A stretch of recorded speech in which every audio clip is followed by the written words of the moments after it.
Hey everyone, welcome back to another episode of the Dental Assistant Nation podcast. We are live at the Speaking Consulting Network meeting in Austin, Texas, where some of the industry's best speakers and consultants come to sharpen their sword. And of course, if we're talking about some of the best in the industry, we've got to be talking about my dear friend and fellow dental assistant lover, and that is Tija Hunter. How are you? Hey, I'm good. How are you? I am good. Always good to see you. Now I get to look at you face to face while we do this. So I'm excited about that.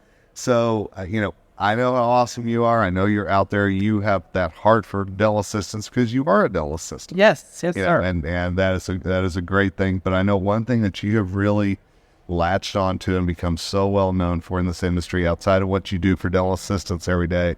But it's that HIPAA, that OSHA, all of that training type of stuff that you've really embraced and become kind of a go-to person out there in our industry. And I got to thank you for what you're doing to help dental practices stay in the bright side of the law. Stay compliant, absolutely. Yeah. Well, one of the things, as you know, I'm passionate about is training dental assistants. Yep. And that includes OSHA, it includes infection control, it includes HIPAA, because we're a part of that wheel also. So in my travels and my coaching teams and working with clients, that was the one thing that always stood out is the training's not there. Not only is the training not there, but the lack of knowledge that you have to be trained. OSHA requires we're trained every year. HIPAA requires we're trained every year. There's documentation that has to go along with that. You have to be trained within 10 days of employment. It doesn't matter if you just left an office 3 months ago that had OSHA training. When you come into a new practice, they have 10 days to train you on OSHA and HIPAA. So, I just kept seeing this, happening over and over again where people were like, oh, I didn't know that. So it's just something to this, become my mission, training dental assistants and making sure they know what they're supposed to be doing. So we know how many dental assistants are moving around practices right now. Absolutely. So if I'm a dental assistant going into a new practice, should I go up and say, hey, by the way, I need to be OSHA trained? I would be. Okay. Absolutely. I'd be telling them because they're supposed to do that to be compliant. And maybe the doctor doesn't know. Maybe the office manager doesn't know. We know a lot of office managers come from within the practice, either from the front desk or many times, like myself, move up from a dental assistant. But sometimes they just don't know. And so educating them has become my mission. And, whenever we first started talking about this, I thought in my head, it must be the brand new dental assistants in the industry. Yeah. But this is for anybody, any practice. And again, It's an annual thing. How often are you saying that it's not an annual thing? Kevin, all the time. Okay. I go into practices. How long have you been here? Oh, I've been here 4 or 5 years. When was your last OSHA training? Oh, we've never had OSHA training. And the reason why I'm so passionate about training them is because there's so much misinformation out there. Yeah. I mean, it's absolutely nuts when you'll see a Facebook post of what am I supposed to do here or there, and then you have 50 different answers because everybody's got a different experience. Just because you're doing it that way doesn't make it right. So you can drive a car without car insurance, but that doesn't make it right, Amen. So many other things we can relate to that. So, just because you're doing it that way doesn't mean that's the right way to do it, the most legal way to do it, or the best way to do it. Yeah, I think and I'll be honest, I just thought, well, this is something all dental practices do, because do you recommend like a certain day or a certain month that they set aside to do their training, or what would you suggest to really get them back on track? I do. Training, one of the things, there are 3 major things that OSHA especially looks for, but HIPAA looks for, is that annual training, and it must be consecutive. You don't want to do it in June of this year and then December of next year. Okay. You want to set aside and say, okay, every June we're gonna schedule our stuff. And I've worked in general dentistry all my life. So we know we have to schedule out at least 6 months in advance. Otherwise, we've got a whole, the hygiene schedule's already full. So, schedule it ahead of time. Just say every June, every December, whatever it is.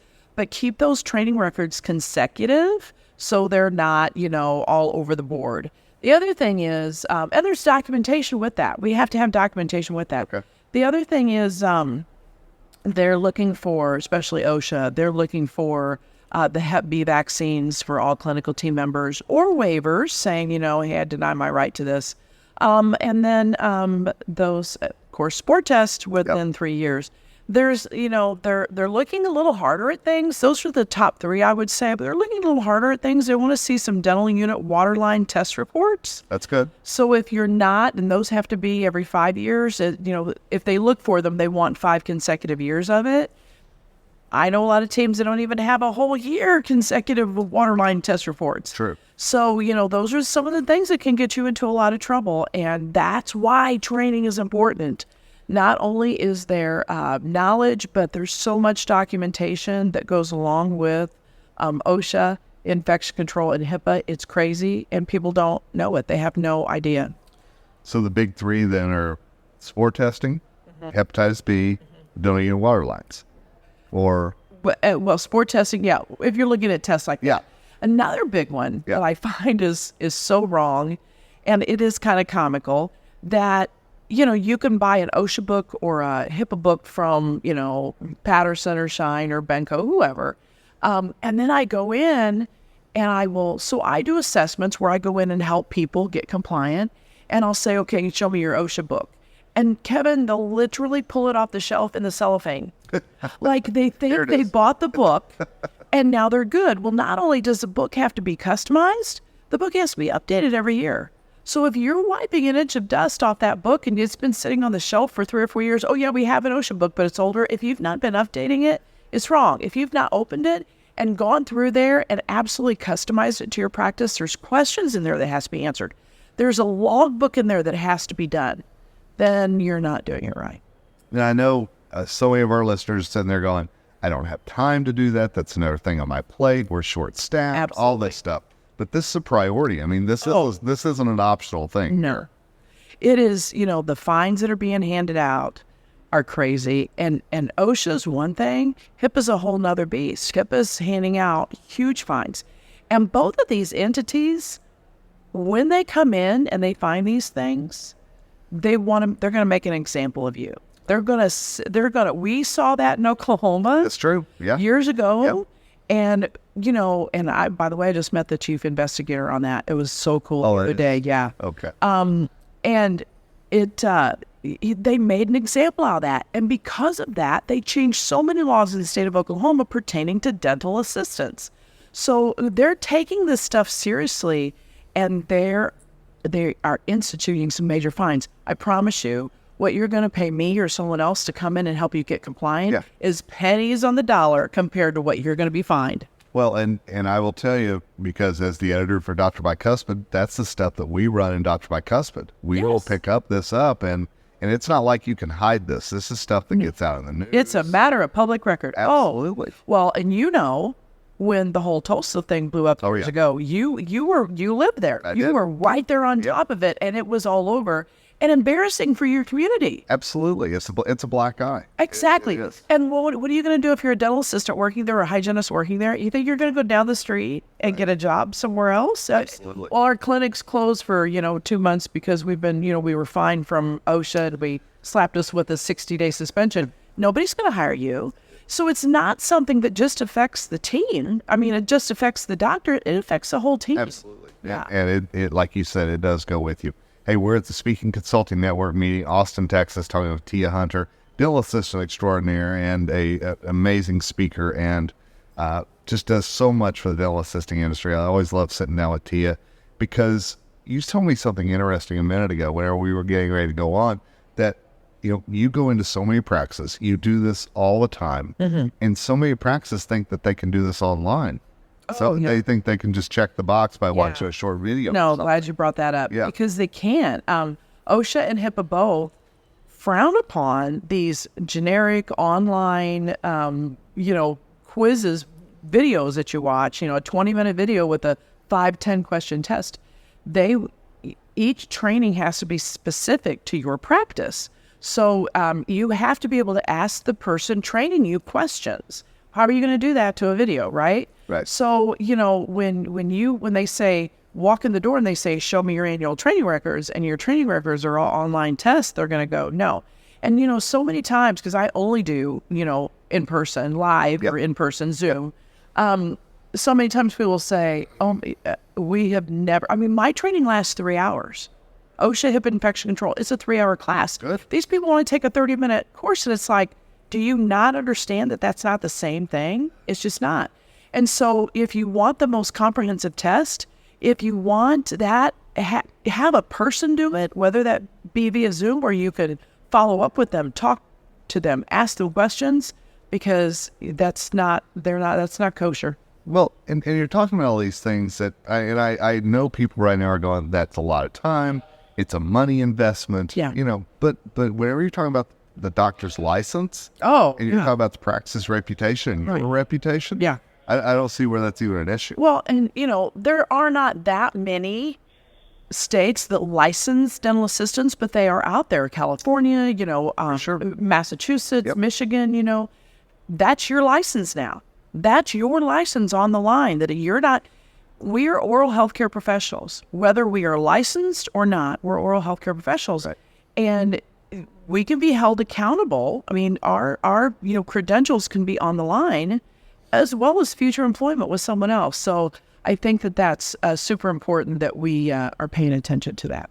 All right, so I know some dental assistants are listening to this and they're going, that's my practice. We haven't done this since I've been here, and I've been here 5 years or whatever it is.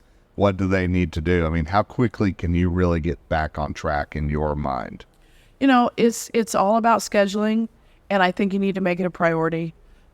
So reach out to me, reach out to a trainer, not an online program, but reach out to a trainer and get, find the closest possible time you can get trained and do it. Yeah. Even if you have to, a lot of times people will start at noon and will end at 3, and they only cancel 2 hours worth of patients, but it's important that you get it done sooner than later and get back on track. It's a process. Yeah. Rome wasn't built in a day. And if you're not compliant, I'm not going to have you compliant in 3 hours. It's going to take a little longer with that. I've got lots of systems, lots of protocols that you can follow to get you there. So the sooner you start, the sooner you're going to get there. All right. So there's obviously, like you said, a system. Right. So I want people to know, how do they get a hold of you? Because I have a feeling that this podcast is going to draw a lot of questions and maybe some panic from some people as well. So. And I'm willing to help anybody, so reach out to me. My email address is my first name, Tia, Tija, and EFDA, that stands for Expanded Function Dental Assistant, at gmail.com. So TIJAEFDA at gmail.com. Actually, Kevin, I just posted on my Facebook page, I'm offering a 30-minute free consultation. Oh, nice. Call me. Let's set up a time for a call. That's been going crazy. I have a ton of them booked next week. Excellent. And just tell me your pain points. Tell me what's going on and what you're having problems with. I will help you solve waterline issues. I've got free checklist for you to help you get on the right track. And those don't cost any money. I just want to give them to you to help. Well, and one thing I know about Tia is she has a huge heart. She loves this industry. She loves dental assistants. She wants to make sure that you all are safe, you're doing the right thing. And we're going to have her email address in the show notes, so it's real easy for you to find. And absolutely, if you've got a question or you think your practice is in a position that you need that help, Tia's the right person. So thank you, dear. Oh, I appreciate you being on. Always good to see you and chat it up. You know? So, well, and thanks to all of you for listening to this episode. Sometimes on Dental Assistant Nation, we talk about things you have to do. It may not be things you want to do, but this is a have to do thing. So make sure that you are helping your practice stay safe. You're helping your doctor keep his or her license. And like Tia said, you're helping yourself keep that credential that you've worked so hard to earn. Yeah. Till next time, Kevin Henry, host of the Dental Assistant Nation podcast, signing off, wishing you nothing but success ahead.